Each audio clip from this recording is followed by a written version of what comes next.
Second floor. Yes ma'am. अब आपका स्वागत है कविता जी।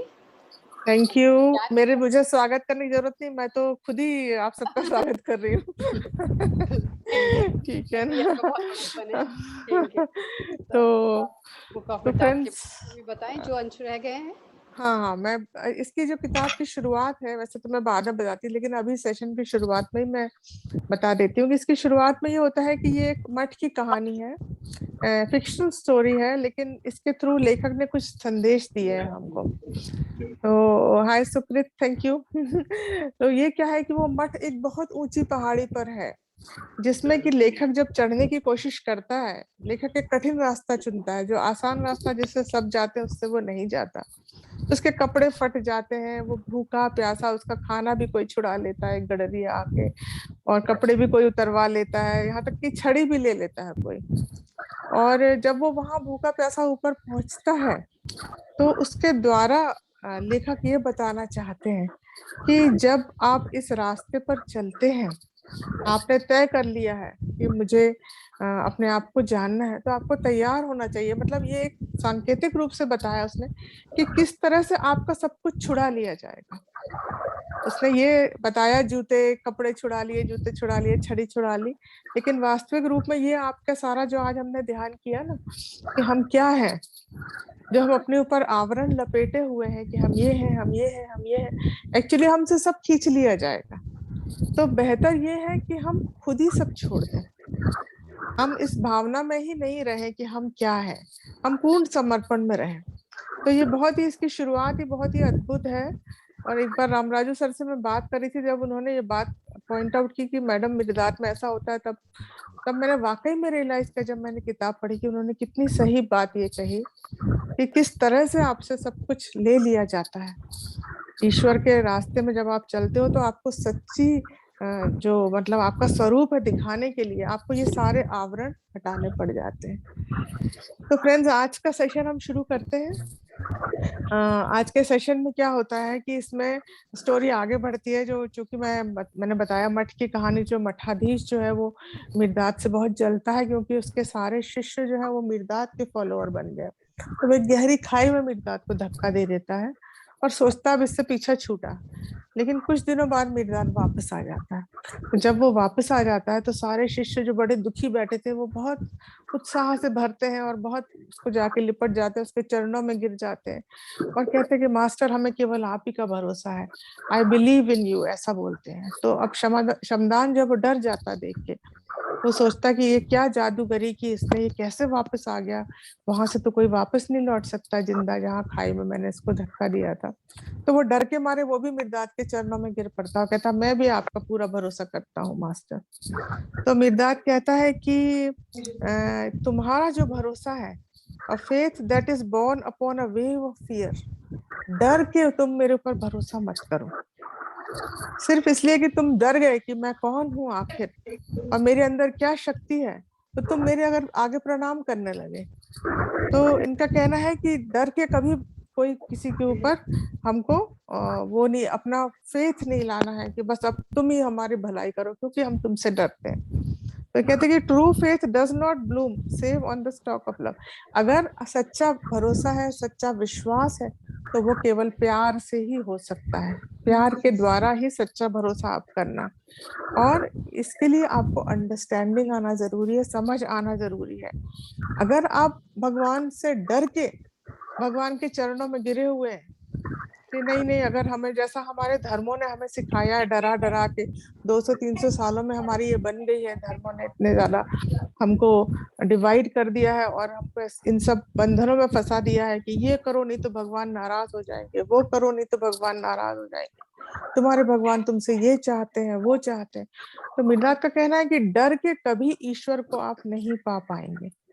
अगर ईश्वर को पाना है, उस पर भरोसा करना है, तो सबसे पहले प्यार करना सीखना पड़ेगा। तो किसी भी जो हम जैसे मैं अपना याद करती हूँ कि मेरी मदर कहती थी कि अरे इनको अगर ये चढ़ा दिया तो ये भगवान गुस्सा हो जाएंगे, उनको ये नहीं चढ़ाना, इनको ये चढ़ाना, ये सब। तो मेरे अंदर इतना डर था, तो जब मैं ध्यान में आई तो मुझे इतना रिलीफ मिला उन सारे डरों से मुक्ति पाके कि मैं आपको बता नहीं सकती हूँ।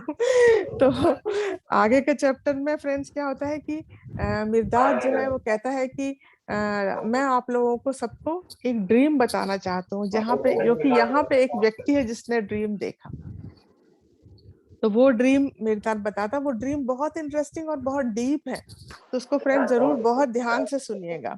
मिर्दाद कहता है कि एक व्यक्ति है यहाँ पे जिसने एक सपना देखा, और उस सपने में उसने देखा कि एक बहुत चौड़ा हरा भरा किनारा है नदी का, और वो नदी भी बहुत चौड़ी है, बहुत डीप है, बहुत गहरी है, और बहुत उसका पार्ट बहुत ज्यादा बड़ा है।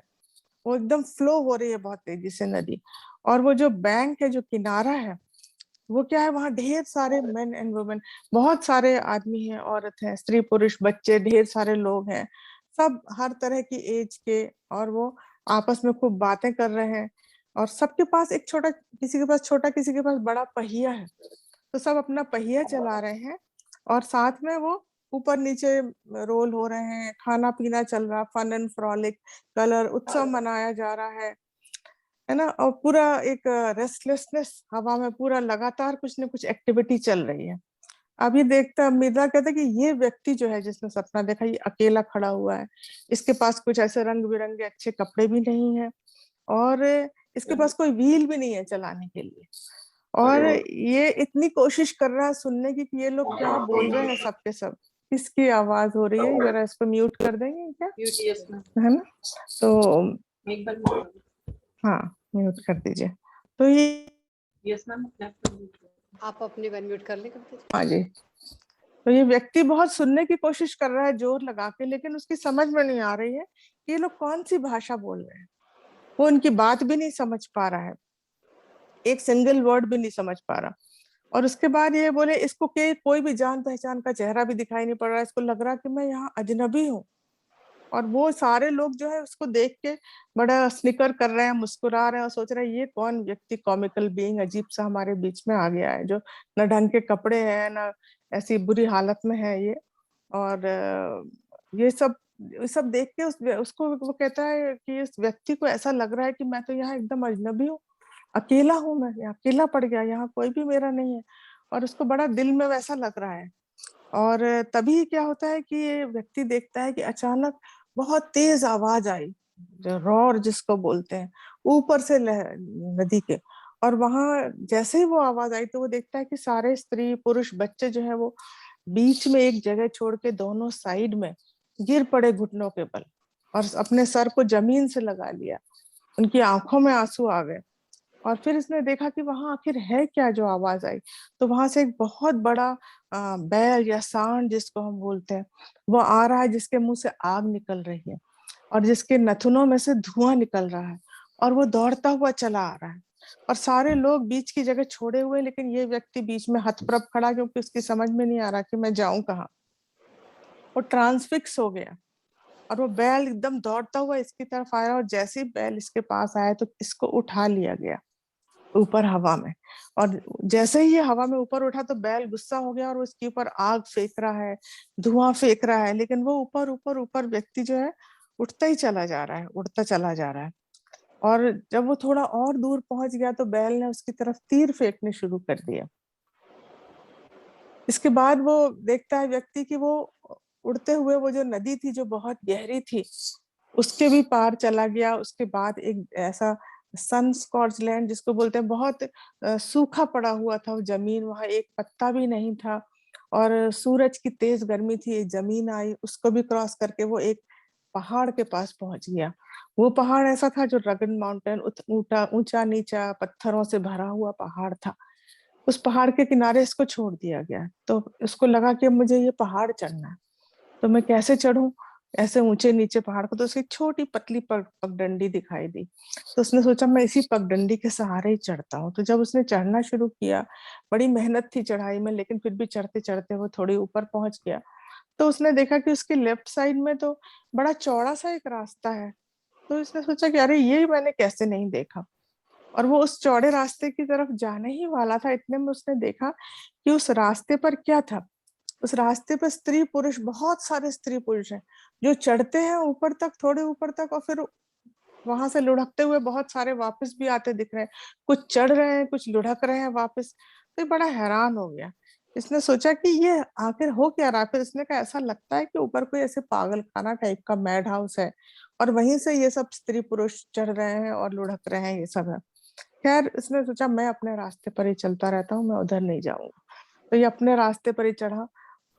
खून पसीने से लथपथ हो गया क्योंकि जगह जगह छिल गया, बहुत कठिन चढ़ाई थी। लेकिन चढ़ते चढ़ते आखिरकार ये उस पहाड़ पे ऐसी जगह पहुंच गया, चोटी के बिल्कुल करीब, जहाँ घास लगी हुई थी, बड़ी सुंदर वेलवेटी सॉफ्ट जमीन थी पत्थरों के बीच में। तो इसको बड़ा अच्छा लगा और ये वहां पे सो गया, लेट गया और सो गया क्योंकि बहुत थका हुआ था। तो जब ये अचानक इसको ऐसा लगा कि कोई इसको हिला रहा है और उठा, तो ये उठा तो वहां पे एक बहुत सुंदर लड़की थी जिसने डैजलिंग व्हाइट कपड़े पहने हुए थे। और वो लड़की उससे बोलती है कि उठ जाओ अब तुम, पहाड़ की चोटी बिल्कुल सामने है और देखो बसंत तुम्हारा वहां पे इंतजार कर रहा है, बसंत ऋतु तुम्हारे इंतजार कर रही है। तो ये व्यक्ति एकदम खुश हो गया और खड़ा हो गया एकदम फ्रेश, जैसे नींद से जाग के फ्रेश होते हैं ना, सारी थकान गायब हो गई। और उसने देखा हवा में वाकई में बहुत अच्छी खुशबू है। और एक स्टेप जैसे ही उसने आगे बढ़ाया अपना, वैसे ही उसकी नींद खुल गई। तो अब उसकी नींद खुल गई। तो इतने में मिकेन मिर्जाद से बोलता है कि मास्टर आप क्या जादूगर हो, आपने कैसे मेरे सपने को बिल्कुल शब्द बाय शब्द, आपने वर्ड बाय वर्ड सही सही बता दिया, और इसका क्या मतलब है। तो मिर्जाद कहता है कि तुम इसमें मत पड़ो कि मैंने कैसे जान लिया तुम्हारा सपना, तुम्हारे अंदर तुमने ये सपना क्यों देखा इसका रीजन मैं तुम्हें बताता हूँ।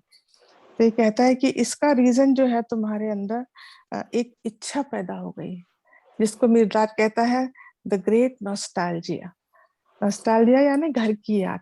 बोले तुम्हारे अंदर एक इच्छा पैदा हो गई है, अपने घर की याद आ गई है तुमको, जो तुम्हारा वास्तविक घर है। और ये सपने के द्वारा तुम्हें इंडिकेट किया जा रहा है। और इसका सपने का अर्थ जो है मिर्जाद आगे बताता है। तो उसका एक शिष्य पूछता है कि ये ग्रेट नॉस्टैल्जिया है क्या। तो बोलता कि हम सब जहां से आए हैं, हमारे अंदर वहां जाने की अंदर इच्छा है ऑलरेडी, हमेशा सबके अंदर है। और इसलिए हम, हमारा इवोल्यूशन होता है। लेकिन क्या होता है कि हम बहुत सारी परतों में उस इच्छा को दबाए रहते हैं, नहीं देख पाते, हम उस इच्छा को समझ नहीं पाते। एक वैक्यूम जरूर रहता है लेकिन हम नहीं समझ पाते। पर क्या होता है कि जो साधक है या जो जिसने चुन लिया है आध्यात्मिकता के रास्ते को, वो इस इच्छा को देख पाता, समझ पाता, और उसके अंदर फिर ये और बढ़ती चली जाती है। तो इसको मिर्जाद कहता है अपने घर वापसी की तड़प।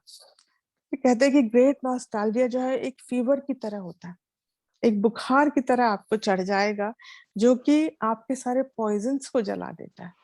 जिन पॉइजन से आप घिरे हुए हैं उनको, जहर को नष्ट कर देता है, ये आपको प्यूरिफाई कर देता है। और ये आपके हार्ट पे, जो हृदय पे ढेर सारे भार होते हैं, उनको भी हल्का कर देता है। तो बोले एक चोर की तरह आता है और आपके सारे भार हृदय के लेके चला जाता है। और आपके अंदर एक इच्छा पैदा हो जाती है इसकी, अपने वास्तविक स्वरूप को जानने की। तब मिर्दाद वो सपने का अर्थ बताता है। बहुत इंटरेस्टिंग है फ्रेंड, मुझे पढ़ के बड़ा मजा आया इसको। वो कहता है कि वो जो चौड़ा नदी का हरा भरा किनारा है, वो क्या है, ये संसार है। और वो जो नदी बह रही है, जो कि बहुत गहरी है और बहुत चौड़ी है, जिसको पार करना बहुत मुश्किल है, जिसको किसी भी तरह से पार नहीं किया जा सकता। उसको पार कैसे किया जाता, उसको सिर्फ अपने विचारों के परे जाके ही पार किया जा सकता है। वो नदी, और किसी भी तरह से इन सेंसेस से जब हम हट जाते हैं, तभी हम उस नदी को पार कर सकते हैं। तब हम जान सकते हैं कि कैसे उस नदी को पार करना। और उसके बाद का जो लैंड है, बंजर जमीन है, वो मनुष्यों के जो कठिन जीवन है उसका प्रतीक है, जिसके ऊपर से भी हमको निकलना है। तो ये कहते हैं कि खाली थॉट से आप उस विचारों, उस नदी को आप पार कर सकते हो। तो लेकिन वहां पे क्या है कि कोई भी व्यक्ति जो इस किनारे पे जो खेल रहे हैं, अपना पहिया चला रहे हैं, उनकी इच्छा ही नहीं है नदी को, क्योंकि वो इस संसार में फंसे हुए हैं। तो वो कहते हैं कि वो पहिया जो वो लोग चला रहे हैं, वो क्या है, वो समय का पहिया है। वो पेट व्हील है उनका, जैसे हमारे पेट कुत्ते होते हैं, हम उनको घुमाते हैं, वो अपने पेट व्हील को इस तरह से अपने वो समय को वेस्ट कर रहे हैं। पेट व्हील को चलाते हैं, वो यहाँ से वहां व्हील चला रहे हैं, खा रहे हैं, पी रहे हैं, मजे कर रहे हैं, अच्छे अच्छे कपड़े पहन रहे हैं, सच्ची झूठी बातें कर रहे हैं, बक बक बक बक कर रहे हैं, एक दूसरे का समय नष्ट कर रहे हैं, अपना भी समय नष्ट कर रहे हैं। और इस तरह से संसार में फंसे हुए अपना समय वेस्ट कर। अब लेकिन जो व्यक्ति जिसके अंदर ये इच्छा जागृत हो गई है कि मुझे अपने आप को जानना है, उसके पास कोई व्हील नहीं है, क्योंकि उसको उसके लिए समय रुक गया है वहीं पर। और ये कहते हैं कि इतने सारे लोग जो फंसे हुए हैं इतनी बातचीत में, व्यक्ति कुछ नहीं समझ पाता, वो उन बातों से परे हो चुका है। उस वो जो शब्द वो लोग यूज कर रहे हैं वो नहीं समझ पाता कि ये लोग क्या बातें कर रहे हैं। और ये कहते हैं कि ये अनहर्ड है, उसके पास कोई ऑक्यूपेशन है करने के लिए नहीं है, उसके पास सिर्फ एक यही काम है, अपने आप को जानना।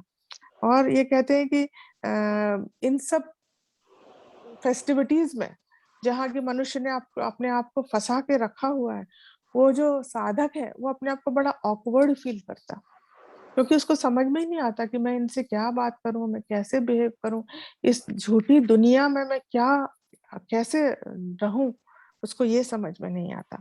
फिर उसका कहना है कि सारे लोगों ने अपने कुछ कुछ घर बनाए हुए हैं, स्पॉट्स निकालिए, कोजी कॉर्नर्स, जिसको वो कहते हैं हमारा घर। लेकिन एक साधक है वो तो भूल चुका है कि उसका घर कहाँ है। इसी प्रकार से इसका कहना है कि बहुत सारे लोगों ने मिलके धरती पे अपने अपने नेटिव लैंड बना लिए, जिसकी ग्लोरी वो हमेशा गाते रहते, मेरा देश महान, मेरा ऐसा, मेरा वैसा। लेकिन उस साधक का तो कोई देश ही नहीं रह गया, क्योंकि वो भूल गया कि मैं आखिर हूँ कौन। वो स्लीप वॉकर है, वो समझ ही नहीं पा रहा कि मैं हूँ कौन, कहाँ से आया हूँ, क्योंकि उसके अंदर तो बस एक ही इच्छा है कि मुझे अपने परम पिता को जानना है। फिर वो कहते हैं कि जब वो ऊपर से सांड आया, जिसको कि ये कहते हैं गॉड ऑफ फियर या फियर ऑफ गॉड। वो सांड क्या है? जो ईश्वर का डर दिखाया जाता है, या तरह तरह के डर जो इस संसार के हैं, वो सांड के रूप है। और जैसे ही लोगों के जीवन में वो डर आते हैं, वैसे ही सब नतमस्तक होकर धूल चाटने लग जाते हैं। उनको समझ में नहीं आता कहाँ जाए, उस फियर्स के आगे वो झुक जाते हैं, अपने आप को सरेंडर कर देते हैं, और सोचते हैं कि ये भगवान जो है, या फिर गॉड ऑफ फियर जो है, यही हमें इन सब चीजों से बचाएगा। वो अपने स्वरूप को नहीं जान पाते कि कौन है ईश्वर और हम कौन है। उसने बोला जैसे ही वो आया वहां से, वो सांड जिससे सब लोग डरते थे, वैसे ही जो एक सच्चा साधक है उसको उठा लिया गया। किस पे उठाया गया? Wings of faith. उसके अंदर भरोसा है, ट्रस्ट है ईश्वर के ऊपर। तो ईश्वर ने उसको उस फियर से ऊपर उठा लिया, सारे डरों से उसको निकाल लिया। और वो नदी जो कि पार करना कितना मुश्किल है, उस नदी के पार ले जाया गया। और उस नदी के बाद वो जो जमीन, जो पथरीली जमीन है, वहां से भी उसको ले जाया गया। कहाँ उड़ता हुआ वो चला जा रहा है? वो विंग्स ऑफ फेथ, अपने विश्वास के पंखों पर उड़ता हुआ वो चला जाएगा, वो पार कर लेगा। फ्रेंड्स, बहुत कितनी गहरी बात उन्होंने कही है कि अगर आपका विश्वास है अपने ऊपर, अपने सच्चे स्वरूप पर, आप क्या कर रहे हैं उस पर, तो आपके जीवन में कहीं कोई डर नहीं है, कहीं कोई बाधा नहीं है, कहीं कोई नदी नहीं है जिसको आपको पार करना है। आप तो बस उस पर ही उड़ते चले जाओगे। और वहां उस पहाड़ पे पहुंच के जब वो उस पहाड़ को, वो कठिन पहाड़ को वो देख के सोचता है कि अब मैं मुझे इसको चढ़ना है, तो हालांकि मेहनत है और ये स्ट्रगल तो है ही फ्रेंड्स, इस रास्ते पर थोड़ी बहुत तो आपको स्ट्रगल करनी ही पड़ेगी, लेकिन वो चढ़ता चला जाता है। फिर उसकी नजर जाती है साइड में, जो स्त्री पुरुष चढ़ रहे हैं और गिर रहे हैं, वापस लुढ़कते हुए आ रहे हैं। और जब वो लुढ़कते हुए नीचे आ रहे हैं तो उनके अंदर से कराहें निकल रही हैं, क्योंकि उनको चोटें लग रही है नीचे गिरने में। तो इनका कहना है कि वो स्त्री और पुरुष कौन लोग हैं? वो स्त्री पुरुष है मैन ऑफ स्मॉल नॉस्टैल्जिया, जिनके अंदर इच्छा तो जागृत हुई है अपने आप को जानने की, कि हाँ मुझे भी जानना है कौन है मैं, आखिर कौन हूँ, और मेरा पर्पस क्या है लाइफ में। लेकिन क्या उनका गाइड कौन है? उनका गाइड है एक साइटलेस गाइड। यानी कि मिर्दात का कहना है कि अगर आप अपने इन 5 सेंसेस को अपना गाइड बनाओगे और इनके सहारे ईश्वर को देखने की, जानने की कोशिश करोगे, तो कभी आप नहीं जान पाओगे। ये कहते हैं कि अगर for the guide is there belief in what the eye can see. अगर आप इस पर विश्वास करोगे कि जो आंख से दिख रहा है वही सत्य है, जो कान से सुनाई दे रहा है उसके थ्रू ही भगवान आके मेरे कान में कुछ बोले, जो मुझे हाथ से फील हो रहा है मुझे भगवान फील हो हाथ से, और जो मेरे नाक से या टंग से जो मैं टेस्ट या स्मेल कर सकती हूँ ईश्वर वही है, तो आप कभी भी ईश्वर को नहीं पा पाओगे। तो इन 5 सेंसेस से बियॉन्ड जाके, आपको परे जाके आपको ईश्वर की प्राप्ति होगी। तो इनका मिर्दाद कहते हैं कि वो चढ़ने की कोशिश कर रहे हैं उस पहाड़ पे, लेकिन कुछ उसके पहाड़ों के एंकल तक, टखनों तक पहुंच रहे हैं, कुछ घुटनों तक पहुंच रहे हैं, कुछ कमर तक भी आ जाते हैं अपने विश्वास के सहारे, अपने ये जो गाइड है 5 सेंसेस इनके सहारे। लेकिन फिर वो वापस नीचे लुढ़क जाते हैं, जहां से शुरुआत की थी वहीं पहुंच जाते हैं। उनको सफलता प्राप्त नहीं होती, क्योंकि वो कहते हैं कि can the eye see all that has to be seen, क्या हम सब कुछ देख सकते हैं? क्या हम ईश्वर को इन आंखों से देख सकते हैं, या हम सुन सकते हैं? तो वो कहते हैं कि इनसे परे जब आप जाते हो और अपने विश्वास को अपने अंदर जगाते हो कि हाँ, मुझे ध्यान करना, मुझे साधना करना, मुझे इससे परे अपने सच्चे स्वरूप को जानना, तब क्या होता है कि ये 5 सेंसेस भी आपकी हेल्प करते हैं ईश्वर को जानने में। जैसे हम ध्यान में देखते हैं फ्रेंड्स की, कई बार जब हम ध्यान में बैठते हैं तो हमें दृश्य दिखाई देते हैं तरह तरह के, हमको सुगंध आती है, खुशबुएं आती हैं, कभी मुंह में कोई टेस्ट भी आता है, कभी ऐसा लगता है कि पीछे से किसी ने हाथ रखा कंधे पे। ये सारे अनुभव फिर हमको ध्यान में होने लगते हैं, जो अनुभव पहले नहीं हुए थे। लेकिन इन अनुभवों को पाने के लिए पहले हमको इन 5 सेंसेस से बियॉन्ड जाके उस दूसरी दुनिया में, जो हम इन आंखों से नहीं देख सकते या सुन सकते, उस दुनिया में जाना पड़ेगा अपनी साधना के द्वारा, अपने ध्यान के द्वारा। और तब हम इन सेंसेस का भी प्रयोग कर सकते हैं, और तब हमको ईश्वर का स्वरूप दिखना थोड़ा थोड़ा शुरू हो जाएगा। तो ये कहते हैं senses devoid of faith are the most undependable guide. तो आप बिल्कुल भी डिपेंड नहीं कर सकते। अगर आप सोचो कि इन सेंसेस के सहारे हम भगवान को पालेंगे, तो बिल्कुल भी इन पर डिपेंड नहीं कर सकते। तो वो जो व्यक्ति जो बार बार गिर रहे हैं, लुढ़क रहे हैं, वो इसीलिए गिर रहे हैं क्योंकि उनके उनका जो गाइड है, जो उन्हें ले जा रहा है ईश्वर के दर्शन कराने, वो सही नहीं है। अब आगे मिर्दाद कहता है कि इन दो लोगों के बीच में एक तरह के लोग और भी हैं, जिनको कि मिर्दाद कहता है रैबिट मैन, जिनके अंदर कोई इच्छा ही नहीं है। वो एक जैसे पशु लोग जन्म लेते हैं, खाते हैं, पीते हैं, मजे करते हैं, वापस मर जाते हैं, वो उस तरह के लोग हैं। वो क्या करते हैं, अपने छोटे छोटे गड्ढे बना लेते हैं, मिर्दार उनको गड्ढे बोलता है, लेकिन वास्तविक रूप से लोग अपने अपने घर बना लेते हैं। फिर वो कहते हैं अरे यही मेरा मेंशन है, इससे अच्छी जगह तो कोई है ही नहीं, इतने मजे हैं जीवन में, अरे खाओ पियो मजे करो, क्या करने आए हो, यही तो जीवन है। और फिर अगर उनसे कोई कहता भी है कि देखो आध्यात्मिकता, ध्यान या ईश्वर कहाँ है, अपने आप को जानो, तो अपने अपने सच्चे स्वरूप को जानो, तो वो हंसते और कहते क्या बकवास कर रहे हैं। तो इनको मिर्दाद कहता है रैबिट मैन। मिर्दाद का कहना है कि इस दुनिया में रैबिट मैन से ये दुनिया भरी हुई है। ज्यादातर लोग वही है जो समझ ही नहीं पाते कि जीवन का क्या स्वरूप है, हम यहाँ क्यों आए हैं। वो सोचते हैं यहाँ आया बस अच्छा खाना बनाया, खाया पिया, अच्छे घर बनाए, इधर उधर पार्टियां की, मजे किए, और बस हो गया, यही है जीवन, जीवन का स्वरूप। तो मेरा का कहना है कि तुम्हारा जो सपना था वो एक पैगंबर का सपना था, मैकेन से बोलता है मेरा। और ये सपना जो है यही तुमको आगे रास्ता दिखाएगा।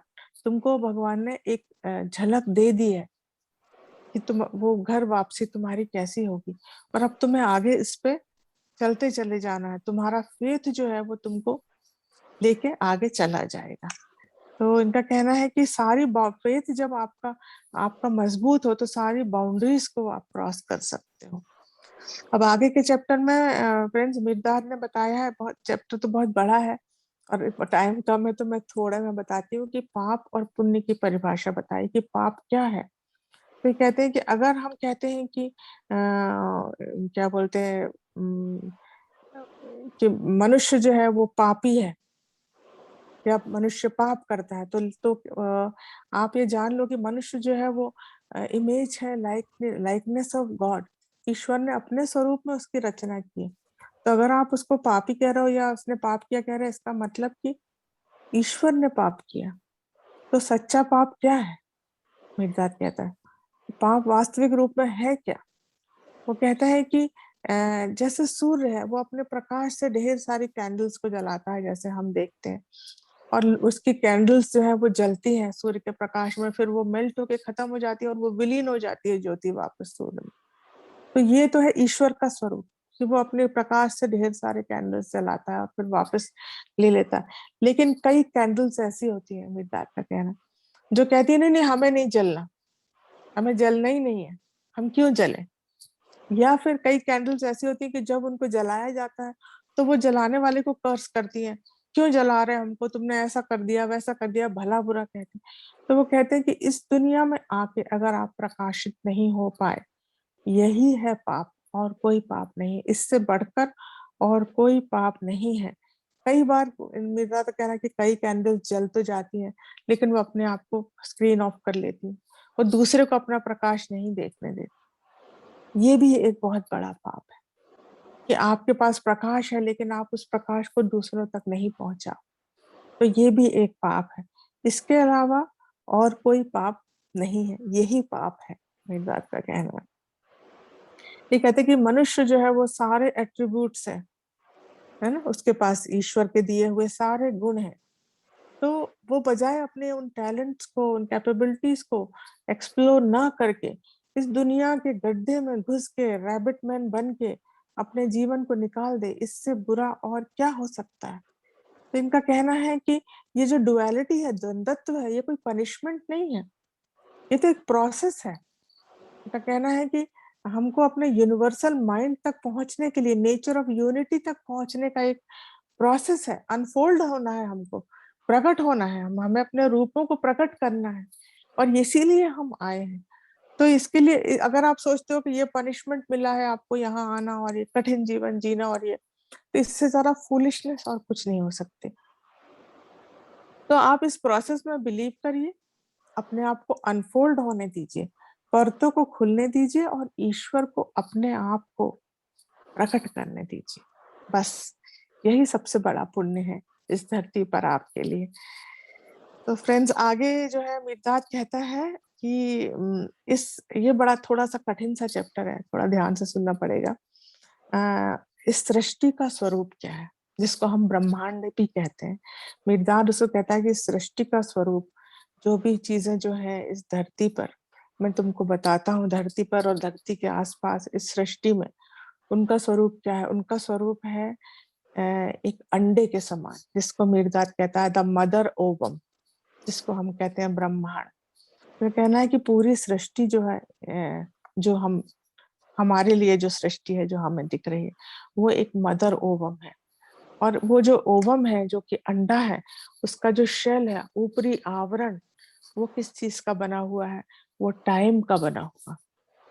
और उसके अंदर मिर्दाद का कहना है कि उस अंडे के, बुक का नाम है मिर्दाद उस अंडे के जो अंदर है, उसके अंदर है माइक्रो गॉड। और वो अंडा उसके जो बाहर है, जैसे कि हवा हमारे अर्थ के चारों तरफ है, एटमॉस्फेयर, वैसे ही उस अंडे के चारों तरफ गॉड इवॉल्व्ड है, या मैक्रो गॉड है, विकसित स्वरूप है ईश्वर का। वहां पे जीवन तो है लेकिन वो प्रकट नहीं है, अप्रकट है जीवन। और वहां पे अव्यक्त रूप में ईश्वर मौजूद है। गॉड लाइफ तो है लेकिन अनएम्बॉडीड, यानी उसको कोई स्वरूप नहीं मिला है, लेकिन जीवन तो है, ईश्वर मौजूद है। और वो बहुत विकसित स्वरूप है ईश्वर का, इवॉल्व, जिसको ये कहते हैं गॉड इवॉल्व। और वो जो अंडा है, उसके अंदर जो जीवन है, उसके अंदर का जीवन कैसा है, उसमें गॉड जो है इन्वॉल्व है, यानी हम सब के रूप में प्रकट हो रहा है। वो माइक्रो गॉड है, छोटे रूप में मौजूद है। और वो एम्बॉडीड है, उसका एक स्वरूप है, उसका एक आकार है। और इनफाइनाइट तो वो बाहर भी है, इनफाइनाइट वो अंदर भी है, लेकिन बाहर वो एक्सप्रेस नहीं हो रहा, अंदर वो एक्सप्रेस हो रहा है।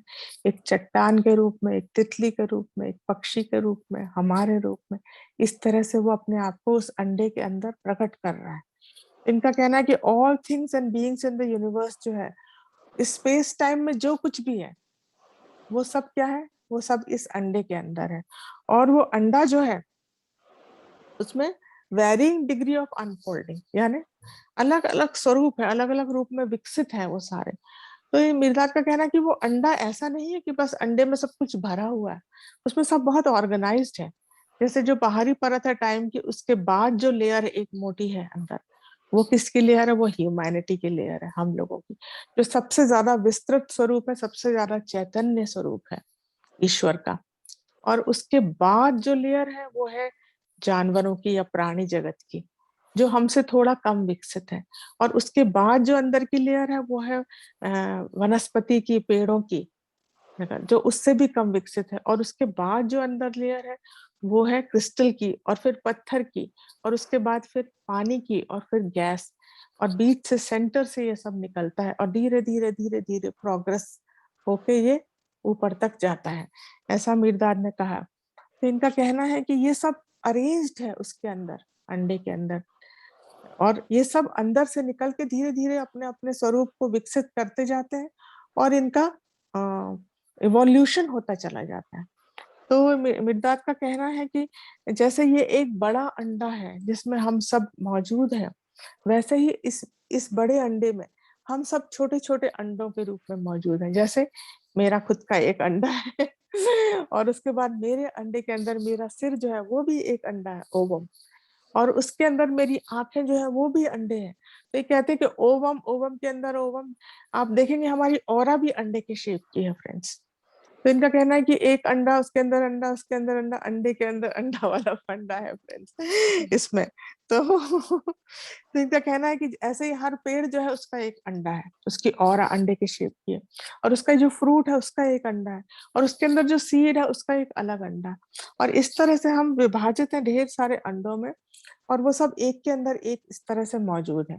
इसी प्रकार से मीरा कहते हैं कि जो मनुष्य का जो हिस्सा है अंडे का बाहरी लेयर, वो अपने अंदर समेटे हुए है सारे जानवरों वाले परत को, और सारे जानवरों वाली परत अपने अंदर समेटे हुए हैं वनस्पति को, वनस्पति वाली परत अपने अंदर समेटे है क्रिस्टल्स को, क्रिस्टल पत्थरों को, मिट्टी को, और उसके बाद फिर पानी को, और फिर गैस को। इस तरह से अगर देखा जाए फ्रेंड्स, तो हम मतलब नेक्स्ट लेयर जो है, एक लेयर अपने आगे वाली नेक्स्ट लेयर को अपने अंदर समेटे हैं। तो मनुष्य के अंदर सब कुछ मौजूद है, शुरुआत से लेके, मतलब गैस पानी से लेके सारी कॉन्शियसनेस मनुष्य के अंदर, क्योंकि मनुष्य का स्वरूप सबसे ज्यादा विकसित है, सबसे ज्यादा चेतना हमारे अंदर मौजूद है। तो हमारे अंदर सबकी चेतना है, जो भी हमें दिख रहा है आंखों से, जो भी मौजूद है हमारे इस ओवम में, ब्रह्मांड में, उन सबकी चेतना हमारे अंदर है।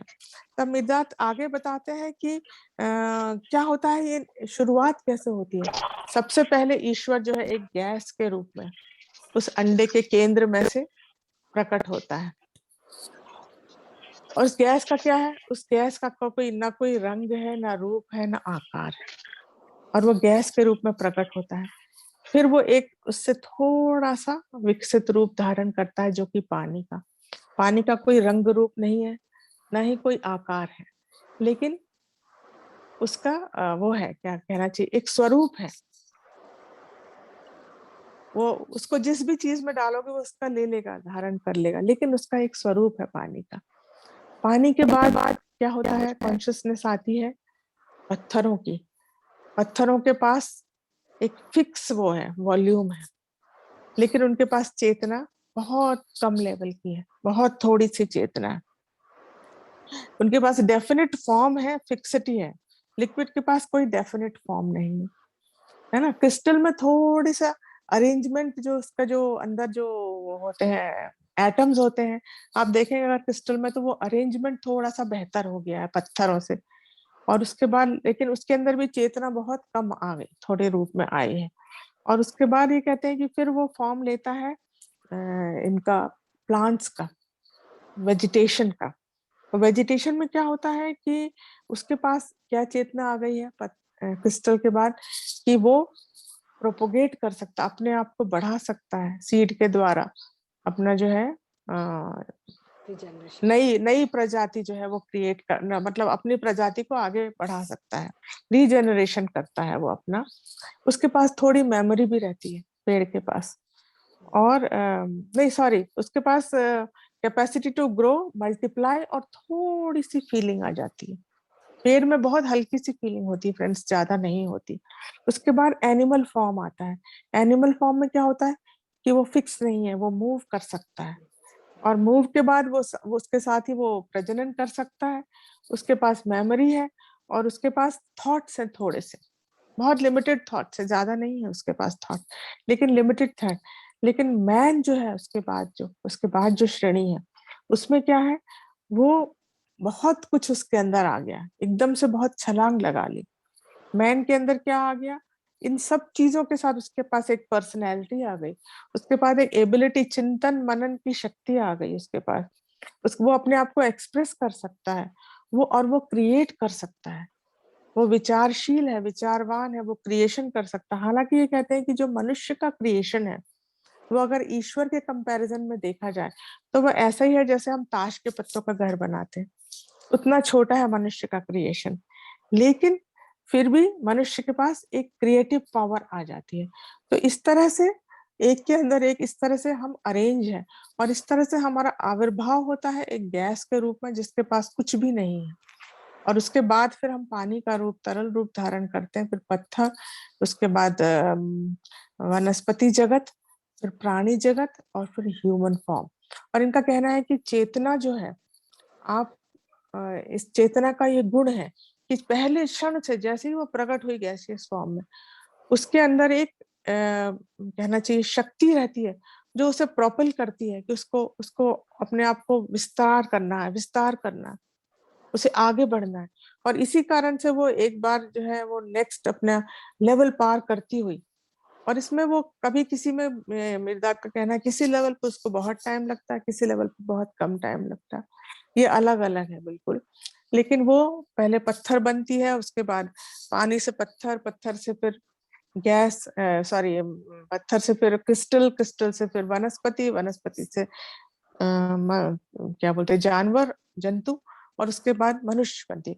मनुष्य बनने के बाद भी उसको बहुत टाइम लगता है इवॉल्व होने में, अपने आप को उसको जानने में, विस्तृत करने में। लेकिन एक बार जैसे ही उसने अपने आप को जान लिया, सेल्फ रियलाइज कर लिया, वो क्या करती है, वो जो समय का जो परत है बाहर, उस समय की परत को चीर के बाहर निकल जाती है। कहाँ? गॉड इवॉल्व, जो मैक्रो गॉड है, जो हमारा अल्टीमेट डेस्टिनेशन है, उसमें जाके फिर वो मिल जाती है। तो ये कहते हैं ये है हमारे सृष्टि का स्वरूप। माइक्रो गॉड जो प्रकट हुआ है एक भाप में, वो कभी कन्फाइंड नहीं रहेगा, वो पूरे समय काम करता रहता है, इज वर्किंग अपने रिलीज के लिए। जिस क्षण से वो प्रकट हुआ, वो रिलीज के लिए काम करता रहेगा। इसलिए फ्रेंड्स, अगर हम चाहें या ना चाहें कि हमारे प्रगति हो या ना हो, वो तो हर क्षण होती रहती है, और होगी ही, चाहे कुछ हो जाए। जब हम पत्थर से मनुष्य के स्तर तक पहुंच गए, तो मनुष्य से हमको वो जो बाहरी समय की लेयर जो हमें चीरना, वो कोई कठिन चीज नहीं है, बिल्कुल आसान है उसके बाद। तो फ्रेंड्स, यहाँ तक तो मिर्दाद है कि स्टोरी अब यहाँ पे खत्म होती। मैं आगे की स्टोरी तो नहीं बताऊंगी, क्योंकि स्टोरी में तो कोई मतलब नहीं, शिक्षाएं ही इम्पोर्टेंट है। इसके बाद मिर्दाद ने कुछ वन लाइनर्स बोले हैं जो मैं आपको सुनाना चाहूंगी। सुनाऊं ना प्रज्ञा बिल्कुल जी? बिल्कुल, यस बिल्कुल सुनाइए भैया है। तो मिर्दाद कहते हैं कि अवॉइड डिस्प्यूट्स, किसी भी डिस्प्यूट में हमको नहीं पड़ना है।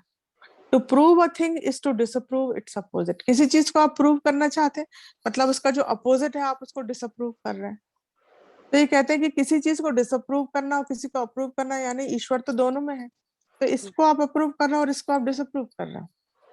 तो गॉड हैज नो अपोजिट्स, ईश्वर का तो कोई अपोजिट है नहीं, कैसे आप अप्रूव या डिसअप्रूव करोगे? इसलिए कभी भी किसी डिस्प्यूट में पड़ना ही नहीं ईश्वर को लेके, कि ये सही है, ये गलत है, नहीं ऐसा ना वैसा। अब ये कहते हैं कि जिस तरह से as you feed on man and things so they feed on you. हम अपने जीवन के लिए बहुत चीजों पर निर्भर, हम अकेले ऐसे जीवन नहीं जी सकते, कुछ नहीं तो हवा तो हमें चाहिए चाहिए। तो इनका कहना है कि जैसे हम और चीजों पे फीड करते हैं अपने जीवन को आगे चलाने के लिए, आगे बढ़ने के लिए, बहुत सी चीजों पे डिपेंड करते हैं और दूसरे मनुष्यों पर भी बहुत डिपेंड करते हैं, उसी तरह से लोग भी हमारे ऊपर डिपेंड करते हैं। तो कहते हैं हमें अपने आप को होलसम बनाना पड़ेगा, क्योंकि वो जो हम उनको दे रहे हैं वो हमें दे रहे हैं, फिर हम उनको दे रहे हैं, ये एक सिलसिला चल रहा है। तो हम उनको क्या दे रहे हैं, इस पर बहुत जरूरी है ध्यान देना, कि हम दूसरे मनुष्यों को, दूसरी चीजों को किस तरह से ट्रीट कर रहे हैं, क्या दे रहे हैं, क्योंकि वही वापस हम तक आने वाला है। इसलिए आप चाहते हैं कि आपकी लाइफ लाइफ जो है संपूर्ण रहे, होलसम रहे, तो you should make your self wholesome, अपने आप को होलसम बनाइए, संपूर्ण बनाइए हर तरीके से। ये कहते हैं कि when in doubt about next step stand still. अगर आपको डाउट हो रहा है कि मैं नेक्स्ट स्टेप में क्या करूं, चुपचाप खड़े हो जाइए, थोड़ी देर के लिए विचार करिए। फिर ये कहते हैं what you dislike dislikes you. अगर आप किसी चीज को पसंद नहीं करते, जो हम उस दिन भी देवजानी जी के साथ मैं बोल रही थी कि हम अगर बोलते हैं ये टेबल अच्छी नहीं है या कुर्सी अच्छी नहीं है, तो जितना हम उसको डिसलाइक करते हैं उतना ही वो हमको डिसलाइक करती है। तो मीरदाद का कहना है कि अगर आप सब चीजों को प्रेम करना सीख जाएंगे, सबको पसंद करना सीख जाएंगे, अपने राह के सारे रोड़े आप हटा लेंगे। क्योंकि आप जिनको पसंद नहीं करते, जिन चीजों को डिसलाइक करते हैं, बुरा बोलते हैं, वही आपकी राह में रोड़ा बन के खड़े हुए हैं। तो मीरदाद कहता है कि टेक योर चॉइस। नहीं, मीरदाद कहता है कि लाइक इट एंड दस removing an obstacle from your path. आप उसको प्यार करने लगिए, आपके राह का रोड़ा हट जाएगा। फिर मिर्दाद कहता है कि every stumbling block is a warning. Life में कुछ भी घटना हमारे होती है, छोटी से छोटी, बड़ी से बड़ी, वो एक वार्निंग है हमारे लिए। मतलब हमें बताया जा रहा है कि संभल जाओ। तो ये कहते हैं कि आप उस वार्निंग को अगर पढ़ना सीख जाए, वो जो आपको बताया जा रहा है कि संभलो, तो आप उसको समझ जाए, अगर पढ़ना ठीक से सीख लें, तो क्या होगा कि वो जो वार्निंग है, जो स्टम्बलिंग ब्लॉक है, जिस पत्थर है जिससे आप टकराए थे, वो क्या करेगा, वो एक प्रकाश की मशाल बन के, प्रकाश स्तंभ बन के आपको रास्ता दिखाने लगेगा।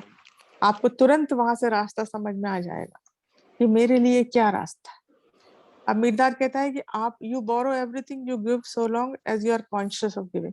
अगर आप बता बता के भोंपू करके सब कोई चीज देते हो, मैंने ये दिया, मैंने ये किया, मैंने वो किया, तो वो आपने दी नहीं है चीज, वो उल्टा आपने ले ली है, वो आपके ऊपर कर्जा हो गया। मिर्दार का कहना, इसका मिर्दार कहते हैं कि इन ट्रुथ, सच्चाई ये है कि आप कभी किसी को कुछ नहीं दे सकते। जो कुछ भी है आपके पास, वो आपके सेफ कीपिंग के लिए आपके पास रखा गया, दिया गया है आपको। आपका कुछ भी नहीं है। और जो वास्तविक रूप से आपका है, वो आप कभी चाहें तो भी किसी को नहीं दे सकते। वो सिर्फ आपका ही स्वरूप है और आपका ही रहेगा हमेशा। इसलिए गुमान मत रहिएगा कि मैं किसी को कुछ देता हूँ या मैंने किसी के लिए कुछ किया है, क्योंकि आप सिर्फ एक माध्यम है। अब ये कहते हैं कि there is not poverty not riches, ना गरीबी है ना अमीरी है, मेरा का कहना है। There is a knack of using things, चीजों को इस्तेमाल करना, अपने जो उपहार है जीवन में, गिफ्ट्स हैं, उनको इस्तेमाल करने का एक तरीका है, जो कि नैक आपको आना चाहिए, एक गुण है वो। तो ये कहते हैं कि जो वास्तविक रूप से गरीब है, वो क्यों गरीब है, क्योंकि उनने उन चीजों को इस्तेमाल करना नहीं सीख पाया। जो चीजें उन्हें उपहार या जो भगवान ने दिया था, अवसर जो दिए थे, उनको यूज नहीं किया, तो वो गरीब है। और जो रियली रिच है, वो क्यों क्यों है रिच, क्योंकि उनने उनका पूरा उपयोग किया अपने जीवन में मिले हुए हर अवसर का, हर उपहार का, हर चीज का सही उपयोग किया उन्होंने, तो वो अमीर है। अब ये कहते हैं कि approach in reverence all forms of life. Her form of life, छोटे से छोटा, बड़े से बड़ा, के प्रति हमारे मन में सम्मान होना चाहिए। चींटी, कीड़े, मच्छर, मच्छर मक्खी तो मैं नहीं बोलूंगी, क्योंकि मच्छर मक्खी ऐसा कहते हैं कि भगवान के क्रिएशन नहीं है, हमारे मेंटल नेगेटिव थॉट से एस्ट्रल फॉर्म लिया है उन्होंने। तो चींटी और छोटे छोटे कीड़े जो भी हैं, इवन उनकी भी हमको पूरी इज्जत करनी चाहिए। क्योंकि ये कहते हैं कि जो आप जिसको मानते हो कि सबसे कमजोर है, सबसे बेकार है, शायद वही आपके जीवन की चाबी छुपी हुई हो। तो आगे ये कहते हैं कि नेचर की वर्कशॉप से कोई चीज निकली है, ठीक है ना, नेचर ने अपना उसको पूरा मन से बनाया है और फिर वो प्रकट हुई है। तो जब जब वो नेचर की इतनी लविंग केयर और इतने ध्यान से बना करके निकली गई है, तो निश्चित रूप से उस वो जो एक पेन टेकिंग आर्ट है, मतलब वो पीस ऑफ आर्ट है। आप चींटी को भी देखिए, आपको पीस ऑफ आर्ट दिखाई पड़ेगा उसमें। एक छोटे से कीड़े को भी देखिए आप, किस तरह से मैं देखती हूँ। जब मैं छोटी थी तो वो एक गुबरैला बोलते हैं हम उसको, वो गोबर का कीड़ा है, होता है, जो कि गोबर को, हम गांव में रहते थे, मेरे फादर की पोस्टिंग थी, तो वो गोबर को गोल बना के और धक्का देते देते ले जाया करता था। मुझे बड़ी हंसी आती थी उसको देख के। इसी तरह से छोटे छोटे जुगनू होते थे जिनको हम बॉटल्स में बंद कर लेते थे और वो चमकते थे गाँव में। तो एक एक चीज आप देखो, तो बिल्कुल पीस ऑफ आर्ट है। तो ये कहते हैं कि जब इतना रिस्पेक्ट से नेचर ने उसको बनाया, तो क्या आपका फर्ज नहीं बनता कि आप भी उसको रिस्पेक्ट करो, उसकी सही बात। इज्जत करो। और फिर ये कहते हैं आगे कि जब आप चींटियों की और कीड़ों की इज्जत करते हो, तो अपने फेलो मैन की इज्जत, अपने साथियों की और मनुष्यों की इज्जत क्यों नहीं कर सकते? तो आपको उन मनुष्यों की इज्जत भी पूरी चींटी की जितनी करते हैं उतनी ही कम से कम करिए मनुष्यों की इज्जत। लेकिन करिए जरूर। ठीक है ना? तो आगे मिर्जाद कहते हैं कि नॉट वंस नॉट ट्वाइस, अगर आपने किसी को रास्ता दिखाया है आगे बढ़ने का, हाथ पकड़ के चलाने का, तो एक बार नहीं, 2 बार नहीं, 100 बार भी अगर वो व्यक्ति गिरेगा तो आपको उसको उठाना पड़ेगा और उसको रास्ता दिखाना पड़ेगा। क्योंकि ये कहते हैं कि ये बहुत जरूरी है। कभी अगर कोई आपने किसी को रास्ता दिखा रहा है, उसका साथ नहीं छोड़ना। क्योंकि आप याद रखना कि कभी आप भी ऐसे ही गिर रहे थे और आपने किसी का हाथ पकड़ के, आपको किसी ने हाथ पकड़ के उठाया था और चलाया था। तो इसलिए हमेशा साथ देना है अपने साथियों का, जो आपके साथ हैं उनका। ये कहते हैं कि लाइफ जो है एक फीवर है, फीवर ऑफ वेरी इंटेंसिटी, यानी कि एक बुखार की तरह। जैसे एक बुखार चढ़ा होता है ना हमारे, कि हम डिलीरियम में कुछ एक ही बात बोलते चले जाते हैं, करते चले जाते हैं। तो इनका कहना है कि वो लाइफ भी एक बुखार है, बस उसकी इंटेंसिटी अलग अलग है। और वो बुखार क्या है? हर एक किसी का अपना अपना ऑब्सेशन है। किसी को क्या है? कपड़े खरीदने का ऑब्सेशन है, किसी को शराब पीने का ऑब्सेशन है, किसी को ज्यादा बोलने का ऑब्सेशन है। ठीक है ना? किसी को अलग अलग खाने का ऑब्सेशन।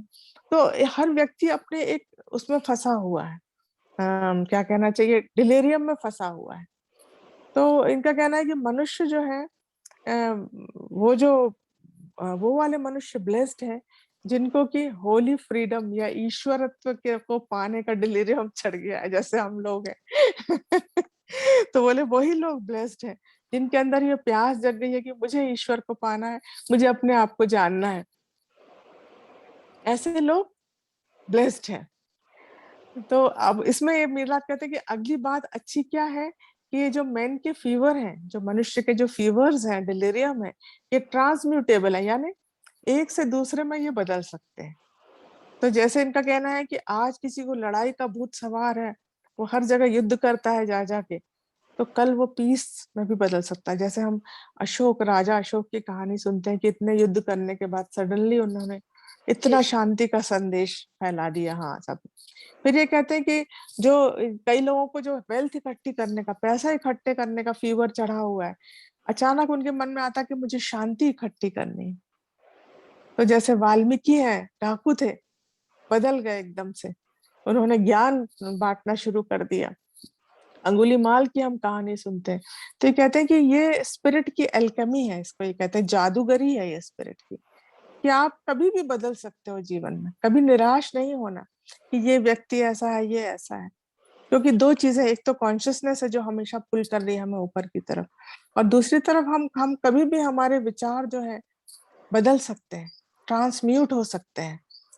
तो इनका कहना है कि आगे ये कहते हैं कि look at the fingers of your hand if you would know how unequal things can be equal. ये कहते हैं अपनी उंगलियों को देख के आपको पता चल जाएगा कि अनइक्वल होते हुए भी वो कितनी इक्वल है। तो अगर आप जीवन में सोचते हो कि ये अनइक्वल है, ये बराबर नहीं है, ये छोटा है, ये बड़ा है, सब बराबर है फ्रेंड्स।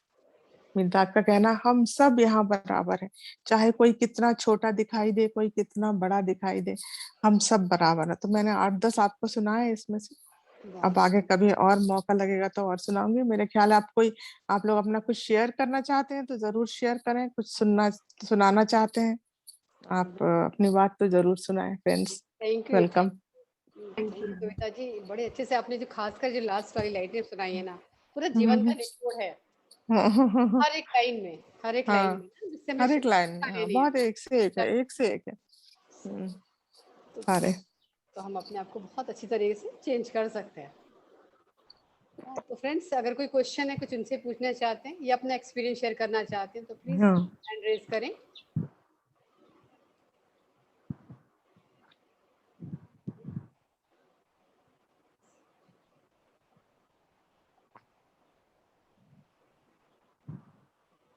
आज सब लोग चुप है, क्या बात है? जो आपने ज्ञान दिया ना, सोचने में खोए मेरे भी बैक में यही चल रहा है कि कितना अच्छा हाँ था। कविता जी, सभी लोग ट्रांस में है, सब हाँ, सोच ऐसे ही रहे हैं लग रहा जितना है। कुछ आपने हाँ, इतना अच्छा अच्छा बताया है ना, वो अभी तक हमारे मतलब वाकई सोच रहे हैं उस पे हाँ, वर्कआउट कर रहे हैं कि वाकई मतलब बहुत अच्छा आपने बताया और बड़े सहजता से बताया ना, तो अभी तक हम अंदर एब्जॉर्ब हो रहा है अभी तक।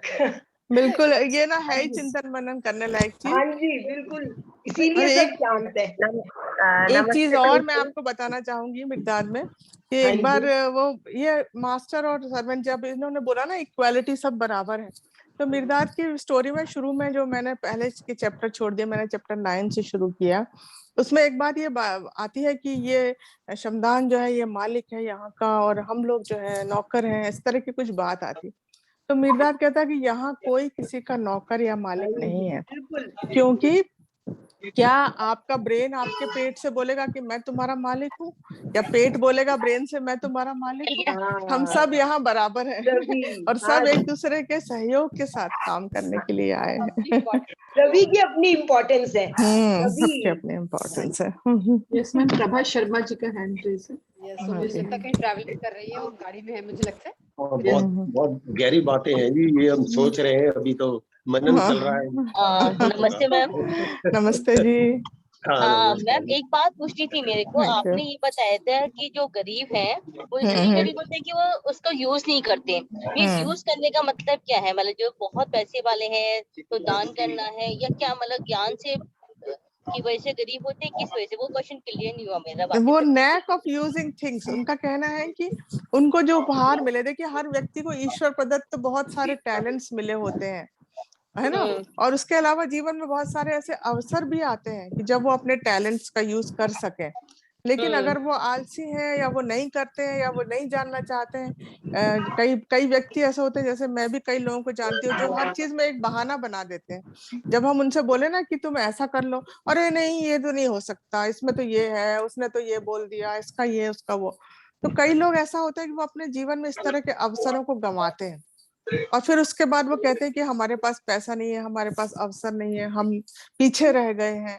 तो ये नैक ऑफ यूजिंग थिंग्स है कि कब आपको क्या कैसे अपॉर्चुनिटी आए और जीवन को सुधारना हो, बनाना हो, तो आप उसको बना लें। आया आपको समझ में बात कि नहीं आया? नमस्ते कविता जी। नेटवर्क थोड़ा से हाँ। ऑफर मिलता नमस्ते है किसी कविता भी। जी। नमस्ते लीना जी। लीना मैम। हाँ, हम्म, इससे तो एक तो thank you ma'am. Duality to oneness है। हाँ हाँ। दूसरी बात है सोल कैसे अपनी अपनी पोजीशन लेता है, plant kingdom, animal kingdom, water को। मेन मोटो यो है। और अपने आप को कभी कम भी नहीं समझे, अंडर एस्टिमेट भी नहीं, ओवर एस्टिमेट नहीं। ओवर भी नहीं करना। ऐसे बहुत सारी सीखे है सर, बहुत ही सरल तरीके। एक्चुअली यही तो अपने स्टेट में सिखा कराते हैं। अपने आप को जानना है, कुल मिला के हाँ बस बस, यही है। क्योंकि अब जब अपने आप को अंडर एस्टिमेट करेंगे तो भी अपने आप को जान नहीं, ओवर एस्टिमेट करेंगे तो ईगो में आ जाएंगे। न्यूट्रल समभाव में रहना है। संभाव तो कभी भी रहना है। सही बात, थैंक यू। बिल्कुल सही कहा आपने। प्रॉब्लम। हाँ, आज नेटवर्क की बड़ी प्रॉब्लम हो रही है। यस, कोई और कुछ शेयर करना चाहता है या कुछ क्वेश्चन पूछना है? हैंड रेज करें अपना। हाँ, पेशेंट का रिलेटेड कोई कुछ आपने पूछना है, एक्सपीरियंस शेयर करना है तो भी कर सकते हैं फ्रेंड्स।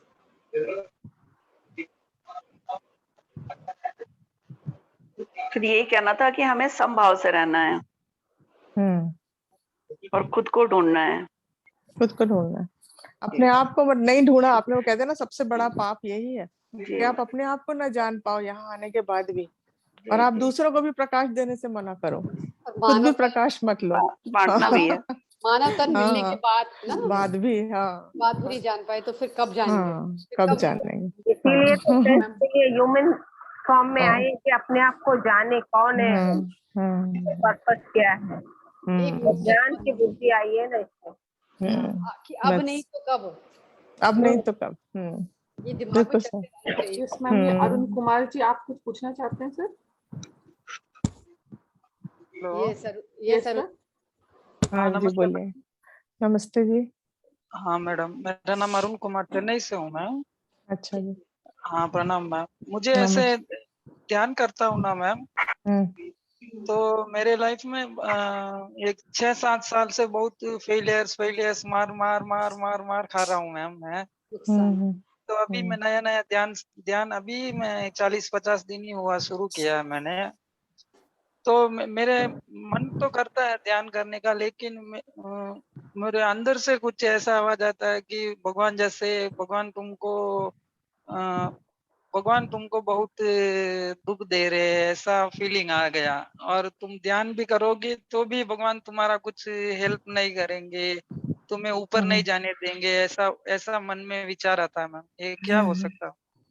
ये एक्चुअली क्या है कि थोड़ा जो मन में जो है ना आपके नकारात्मकता, जो निगेटिविटी या डिप्रेशन टाइप का हो जाता है कि जो कि आपने असफलता मिली है, तो निश्चित रूप से क्या होता है कि ये भावना मन में आ जाती है कि मैं कुछ नहीं कर पाऊंगा, या मेरी कोई मदद नहीं कर रहा है, या मैं अकेला हूं, या इस तरह की। लेकिन एक बात मैं आपको जरूर बताना चाहूंगी, जो कि मिर्दाद ने पहले ही इसी बुक में कही है, वही मैं आपसे शेयर करूंगी कि आपका जो भी आपको लगता है कि मेरे साथ अनफॉर्चुनेट हो रहा है, या मेरे साथ नहीं होना चाहिए था, या बुरा हो रहा है, आप उसको पूरे दिल से स्वीकार कर लीजिए। ये सारी असफलताएं जो भी मेरी है, या जो भी मेरे साथ हुआ, तो मैं उसको पूरे दिल से स्वीकार करता हूँ कि ये सब मैंने ही चुना था, और मुझे इनको अनुभव करना था, और मैंने इनको अनुभव कर लिया है। अब मैंने जो भी सबक सीखना था सीख लिया है। तो इसके बाद क्या होगा कि आप देखेंगे कि आपके जीवन में बदलाव आने लगेगा। और जो आपका ध्यान को लेके बात है, वो सिर्फ उसका कारण सिर्फ यही हो सकता है क्योंकि आपका अपने ऊपर से, ईश्वर के ऊपर से विश्वास हट गया। तो आपको इसलिए ये भाव आता है बार बार कि ध्यान करने से कुछ नहीं होगा। क्योंकि कई लोगों को मैं इस बारे में सुन चुकी हूँ जो कि वो कहते हैं कि भगवान कहाँ है, वो क्या है, वो क्या मदद कर रहा है हमारी। लेकिन एक्चुअली भगवान तो हमारी पूरी, हमारे जो भी हमारे कर्म है, या हमने जो डिसाइड किया अपने पाथ पे, उसमें जो सबसे अच्छी पोजीशन हमारे लिए हो सकती है, उस पर भगवान हमको रखे हुए हैं। और इससे ऊपर हम नहीं जा सकते क्योंकि हम कर्म बंधन में बंधे हुए हैं। तो हमें उन बंधनों से मुक्त होना, और बंधनों से मुक्त होने का सबसे अच्छा तरीका है ध्यान। क्योंकि ध्यान में जो है ना आपके सारे कर्म जल जाते हैं पुराने। तो आप ये मान के चलो कि ये जो भी कुछ मैंने किया है, ये कुछ ना कुछ सीखने के लिए खुद मैंने ही डिजाइन किया। तो मैं इनको एक्सेप्ट करता हूँ, और फिर आगे मैं अपने आप को ओपन रखता हूँ। ईश्वर जो भी देगा, मैं सरेंडर मोड में मैं तैयार हूँ, आप दीजिए जो मुझे देना है। तो फिर देख लीजिए आप कितना चेंज आता है आपकी लाइफ में। ठीक है मैम। तो ये विचार इसी के कारण आता है कि हम्म जैसे मेरा दुख आया था, इसलिए मैं मेरा मन ही हम्म मुझको, मेरा मन हम्म शायद मेरा मन मन ही है, मुझको। हाँ। ये सारा मन का खेल है, आपका मन ही आपको दुख पहुंचा रहा है। तो आज जो मैंने ध्यान कराया ना, आप मन नहीं है ना, तो आप शरीर है, ना ही ये मन है, और ना ही ये विचार है जो आपको आ रहे हैं ना कि ध्यान करने से क्या होगा, ये क्या होगा, वो क्या होगा। ये सब आप कुछ नहीं है, इनसे परे हटके आपको सोचना पड़ेगा। यही मैडम आपकी लाइफ का लेसन है। तो और मेडिटेशन हम ज्यादा करते हैं तो हेल्प हो जाएगा मैडम इसमें, बिल्कुल, या? बहुत ध्यान करिए आप, आपको ध्यान से इंसाइट्स मिलेंगे। जब आप ध्यान करेंगे ना 2 घंटा 3 घंटा, तो अंदर से आवाज आने लगेगी, आपको बता, रास्ता दिखाया जाएगा आपको। और ये थैंक यू। अनजाने में आप ही ने क्रिएट किए हैं। हाँ हाँ। और हाँ ये जब मैम, आप हाँ। ध्यान करेंगे तो वो रिलीज तो होने ही है, क्योंकि हम्म ऊपर ऊपर ये फ्लोटिंग हो रहे हैं। और जब हम्म ध्यान करेंगे पहले ऊपर वाला कचरा निकलता है, हाँ उसके हाँ। बाद ही पुराने निकलेंगे। तो किसने हम्म क्रिएट किए, कब क्रिएट, वो तो आप ही को मालूम, आप ही ने क्रिएट किए। कब क्रिएट हम्म किए आपको खुद पता नहीं। तो ध्यान करने से और टाइम बढ़ाने से ही होगा ये सब। हम्म अभी तो आपको लीना जी, क्यों हुए हैं। आप so much, आप मैम। एक एस्ट्रल वाला मेडिटेशन करा दीजिए लीना जी, बहुत सारे क्लियर हो जाते हैं उससे। मौका मिलेगा करा। साउंड ठीक फर्स्ट डे साउंड ठीक नहीं आ रही है मैम। यहाँ पे ठीक है, आपको शायद नेटवर्क की प्रॉब्लम हो रही होगी। हाँ हाँ हाँ हाँ, आवाज क्या clear क्या, क्या कहे थे? एस्ट्रल का कुछ बोल रहे थे लास्ट। है। ये मेडिटेशन हाँ कराएगी। अभी तो इस बार तो टाइम है नहीं, मुझे लगता है इनका फ्राइडे को तो है नहीं ना लीना जी। ना ना, नहीं, फ्राइडे को करा नहीं सकती। ये नेक्स्ट फ्राइडे को कराएंगी, या नेक्स्ट फ्राइडे, हाँ नेक्स्ट फ्राइडे को, next week, next next Friday week. को ना, नेक्स्ट फ्राइडे, हाँ भले। फ्राइडे को करा लेंगे ये। ठीक है मैम, ठीक है। अभी एक्चुअली कहीं जा thank you so much ma'am. हाँ, कर्मा भी कम होते, खत्म होते जाते हैं कर्मा, सिर्फ ध्यान से। और क्योंकि आपको ध्यान में दिखेगा भी, दिख सकता है, अगर आप 3 घंटे पर करने आ जाएंगे तो ऐसा क्यों हुआ, इतना लॉस क्यों मैंने खाया अपने बिजनेस में, मैंने कैसे प्लान किया था, किन किन लोगों ने मेरे साथ फैमिली में प्लान किया था मुझे हेल्प करने के लिए, सब उनमें इन्वॉल्व होते हैं। जब वो जानेंगे तो आपको शांति मिलेगी और नॉलेज बढ़ेगी, तो अपने आप आपके विचार जो नेगेटिव हो रहे हैं वो पॉजिटिव हो जाएंगे, फिर से काम शुरू कर पाएंगे और फिर सक्सेस मिलेगी मिलेगी। बिल्कुल। या पहली बार जुड़े हैं वहां से, जिनकी दोपहर को मेरी बात हुई थी अच्छा अच्छा। क्लास अटेंड की, तो आप थैंक यू मैम। बराबर करिए, आप 40 दिन तो करिए क्लास। 40 दिन में ही आपको देखिए कितना फर्क आएगा। और लक्ष्मी जी का हैंड रेज है। Thank you Arun ji. हाँ thank you ma'am. All the best. Lakshmi ma'am. हाँ थैंक यू मैम। नमस्ते प्रज्ञा जी। नमस्कार। नमस्ते कविता मैम। लीना नमस्कार जी। नमस्ते नमस्ते। कविता मैम, आप तो बोलती हैं तो बिल्कुल फूल गिरते हैं। Thank you thank you. आप आज जितनी बार बोल रही है ना, ना मैं मन हूँ ना मैं शरीर हूँ ना मैं ये जो बोलती, जितनी बार बोल रही उतनी बार आंसू आई जा रहे हैं मेरे तो। अरे वाह क्या बात है। बहुत जल्दी कनेक्ट हो जाती है। हाँ बहुत जल्दी कनेक्ट होती है, बहुत जल्दी कनेक्ट होती है। बहुत ही एकदम, मेरे को इतना भी नहीं याद कि मैंने वीडियो नहीं चलाया है। मैं तो इतनी देर से आपने बोला है, पहले भी ध्यान में भी बोला आपने, मैं वो परमपिता परमात्मा का अंश हूँ, विराट रूप का अंश, उससे भी मेरा हाँ जी, उससे भी मेरे को एकदम आंसू आ गए। और अभी फिर से आपने इनको समझाने के लिए बोला, फिर भी मेरे आंसू आ गए। बहुत अच्छा लगा, बहुत अच्छा। Thank you so much. Thank you welcome welcome. आपका स्वरूप प्रकट हो रहा है, बस देखिए आप। वही चाहते हैं, वही चाहती हूँ बस। वेलकम। Thank you ma'am. और प्रज्ञा मैम, आप अपनी एनर्जी दीजिए, वहाँ जाके आए हैं। वो तो सबके लिए बहुत लेकर के आई हूँ। क्रॉसिंग वैली की सुंदरता आपके चेहरे पर दिख रही है, बिल्कुल फ्रेशनेस, बहुत एनर्जी मिली। आज सुबह की बताती हूँ, मैं आज ध्यान करने बैठी हुई थी। कोई क्वेश्चन तो नहीं है किसी का? कोई और एक्सपीरियंस शेयर करना चाहता हूँ, पहले उनका ले लें। थैंक यू मैम, मैं सबको थैंक यू बोला, दीदी को भी थैंक यू, कविता जी को भी, लीना जी को, सबको थैंक यू, सबका थैंक यू। आज एक्चुअली हम लोग इनर जर्नी पे लगे हुए थे ना काम में, और रात को रात्रि ध्यान भी था। अच्छा इसके कैसे हो रहा है? पूरी बैठना पड़ेगा। एक्को आ रहा है। थैंक यू रजनी जी। बता दें, ये मेरी भाभी हैं अलका अरोड़ा, लखनऊ से करती हैं, आज मेरे पास आई हुई हैं। अच्छा अच्छा, नमस्कार अलका जी। सामिया की मम्मी, सामिया अरोड़ा की मम्मी है। अच्छा अच्छा, नमस्कार। नमस्कार, आपका स्वागत है जी। नमस्कार। काफी टाइम से आप लोगों के साथ हो, रोज ही करते हैं हमारे साथ बराबर, कई चल रहा है। लेकिन दीदी आज वहां से आई है ना, तो मैं स्पेशली इसलिए आई हूँ कि मेरे को वही दीदी से एनर्जी मिल जाए, और वो एनर्जी इनके ऊपर साफ नजर आ रही है। दीदी कितनी हैप्पी है, जो इनके फेस पे ग्लो है, तो इसी लालच में आई हूँ मैं। दिल भी ये करता है कि नाचूं। आज सुबह के बताइए। आप तो 12 बज गए थे काम करते हुए। पहले रात्रि ध्यान था वहाँ पर पीएमसी हिंदी में, उसके बाद मेरे जो टेक्निकल हैं जुगल जी, उनसे बात करते करते में काफी टाइम हो गया, रात 12 बज चुके थे। सुबह 4 बजे से 4:30 से शुरू हो जाता है, 4:30 से 6:30 होता है मेडिटेशन हम एडमिन्स के लिए ना, एनर्जी, तो वो करना होता है। मैंने कहा अच्छा, सुबह उठ भी गई सब, मैंने कहा आज मैं नहाती नहीं, और मैं बिना नहाए अपने मेडिटेशन में बैठ गई और पलंग पे बैठी। अदरवाइज मैं यही पर पिरामिड के नीचे सीट डाल के, गद्दा डाल के तब बैठती हूँ। मैं देखती जाओ, आज मैं यूं ही बैठूंगी और ना मैं सो जाऊंगी ध्यान करते करते। मैंने सोचा आज मैं सो जाऊँ, नींद आएगी तो मैं सो जाऊंगी। आई रही थी 50% नींद में थी मैं, लेकिन जैसे मैं बैठी, एक कोने में मैं पलंग के बैठी थी, दूसरी कोने में तुरंत पथरी सर आके बैठ गए।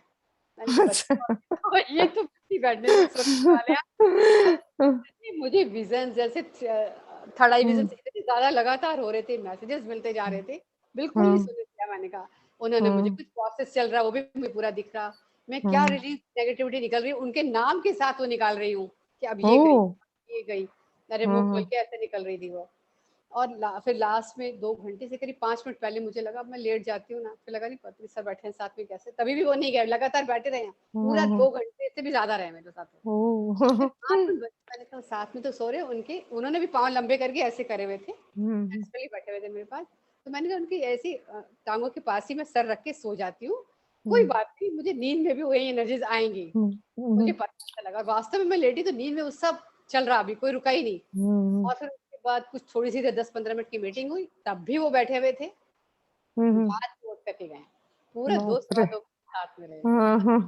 पहली बार इतना लंबा उन्हें महसूस किया, फिर मुझे लगा कि ना नहाने से कोई फर्क नहीं पड़ा मुझे। मत करना, मैं कल से नहाने फिर नहीं, बहुत बार आ जाते हैं। और इतना लंबा बैठे रहे। हाँ, बैठ जाते हैं, बहुत देर बैठे, वो पूरा 2-2.25 घंटा बैठे रहे। मैं 2-3 महीना पहले मेरे साथ आके बेड पे बैठते थे, फिर एक बार देखा आगे बाजू में आके सो गए। ठीक है, अच्छा, होता है। चल मैं बैठी हुई थी उसी पोजीशन में, बिल्कुल बैठे हुए थे कि बेटा तुझे सोने तो दूंगा नहीं मैं आज। ये बहुत और मस्त लगता है, बहुत अच्छा लगा। शायद मैं प्रोसेस हुआ मेरा वहाँ पर, जो हम गए थे ना कॉस्मिक वैली, वहाँ प्रोसेस भी हुआ बड़ी का, शायद वो रीजन था जो आए और इतनी देर मेरे पास रहे, मैं शायद उस लायक हो गई थी। अब आप तो अपना पूरा एक सेशन लेके बताओ ना, सारे एक्सपीरियंसेस अपने। ठीक है किसी सैटरडे को शेयर करूंगी, मुझे फ्री मिलेगा, लेकिन सैटरडे को मैंने अभी सोचा था, बट अभी जीवनधर सर आए हैं एकदम, मुझे लगता है वो क्लास लेना चाहते हैं सैटरडे की। अच्छा भी ध्यान में आए थे, वो आप करा रहे थे ना, तो वो आए थे, मैं पहले उनसे बात करती हूँ, तो अगर वो सैटरडे को आ रहे हैं तो ठीक है, नहीं तो फिर मैं वसुंधरा माता का कराऊंगी ना, तो उससे पहले बताऊं। बिल्कुल पूरा क्योंकि जब हम एक्सपीरियंस सुनते हैं ना तो भी हम कनेक्ट हो जाते हैं उस जगह से। एक्सपीरियंस से बहुत नॉलेज भी मिलता है और कनेक्ट भी हो जाते हैं, क्लेंसिंग भी होती है। बिल्कुल सही कह रहे हो लेना।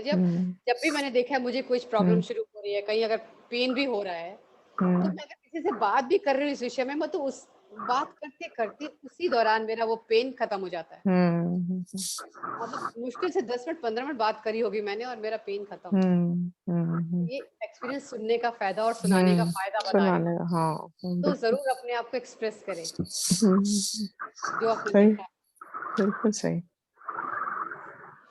थैंक यू थैंक यू आपको देख के बहुत धन्यवाद। आप अपना वीडियो ऑफ मत करो, आप ऐसे अच्छे लगते हो ऑन करके ही। अपने मैसेज देती हो वीडियो ऑफ कर लेती हूँ। उन्होंने कर लिया वीडियो ऑफ फिर। चल ठीक है फ्रेंड्स, फिर कोई और भी है, हाँ। तो फिर हम कल मिलते हैं सेम टाइम। बिल्कुल। Bye ma'am.